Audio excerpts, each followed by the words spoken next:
Shalom, selamat pagi anak-anak kelas 3 yang dikasih Tuhan.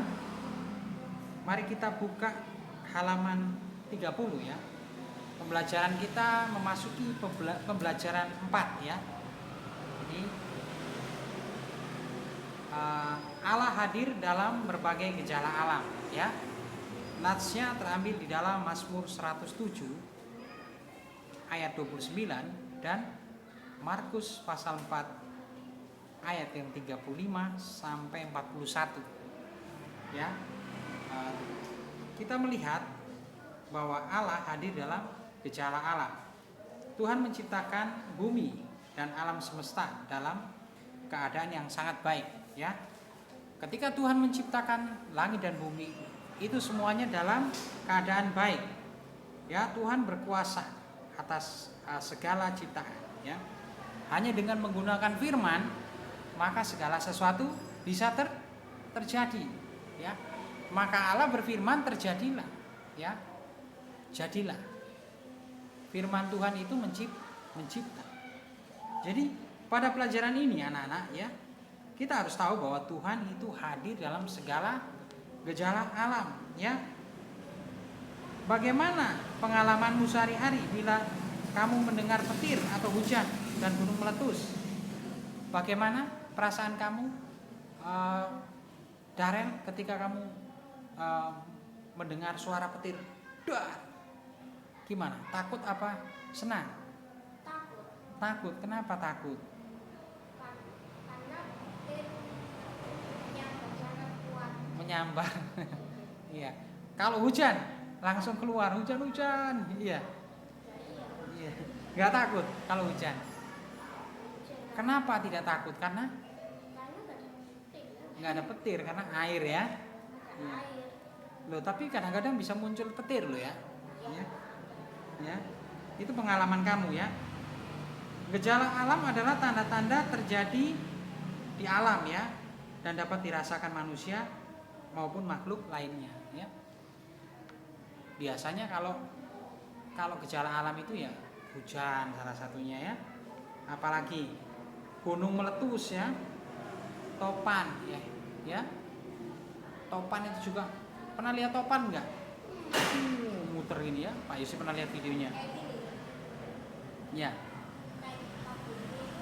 Jadi gejala alam itu terjadi dan sering menimbulkan seperti bencana alam ya. Bencana alam saat ini sudah banyak terjadi ya, bukan hanya di dunia, termasuk Indonesia juga ya. Pernah kemarin lihat bencana ya, tsunami yang kemarin lihat ya, yang di Sulawesi itu ya.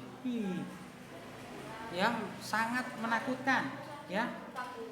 Iya ya, bencana itu terjadinya nggak di apa, kita nggak tahu, nggak bisa memprediksi ya, tiba-tiba ya. Kemarin Pak Yosi waktu ke Malang ya, tiba-tiba Pak Yosi dapat kabar ada gempa bumi. Ya, katanya di Sedati. Ternyata Pak Yosi berada di daerah di mana sumber gempanya ya. Pak Yosi di Malang ya, karena kan memang sumber gempanya itu dari Laut Balekambang ya di dekatnya Malang Selatan itu ya. Nah, itu kita kadang-kadang tidak bisa memprediksi ya. Tahu memprediksi? Tiba-tiba ya. Kalau kamu nggak berpikir, tiba-tiba kok terjadi ya. Nggak ditentukan oleh waktu. Jadi kita jangan hanya bersimpati, yaitu menyatakan perasaan kasih kita kepada Tuhan. Ya, sebentar. Kamu tunggu di sini sebentar ya, mengantar kunci ya. Tunggu ya. Ngantar kunci. Ya, nanti perhatikan ya. Kita dapat memberi bantuan kalau terjadi gempa ya pada orang lain. Contohnya apa? Uang, pakaian ya. Pernah nggak kamu melihat ada orang memberi bantuan gempa ya? Ya, itu pasti sangat menolong ya, meskipun cuma sarimi ya. Ya, contoh lain juga memberi obat-obatan ya, alat tulis ya. kita juga membantu ya dengan tenaga. Misalkan gempa kan rusak semua rumah-rumah, kita bantu ngangkati puing-puing ya yang kotor. Misalkan ada gedung yang roboh, itu kan kayu-kayunya kan banyak numpuk ya, kita bisa bantu. Ya juga bantu apa lagi? Bantu mendoakan ya. Ya. Di dalam Alkitab itu ada satu contoh ya, kehadiran Tuhan melalui gejala alam, yaitu ketika Yesus meredakan angin ribut. Ya, angin ribut, dan angin ribut itu akhirnya reda ya. Itu karena semua pertolongan Tuhan. Ya, Tuhan Yesus menghardik ya. Bahkan murid-muridnya terheran-heran ya.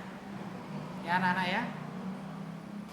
Jadi di dalam Mazmur 179 ayat 29, Raja Daud mengakui bahwa Tuhanlah yang berkuasa meredakan berbagai gelombang dan kejadian alam.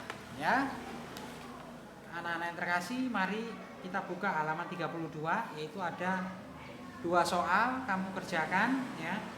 Kemudian kamu lihat halaman 33 LKS, yaitu lembar pengamatan sikap, perhatikan ya, gambar di bawah ini kamu kerjakan. Ya. Sudah jelas? Ya. Kalau masih bingung bisa tanya Pak Yosi. Terima kasih, Tuhan Yesus memberkati.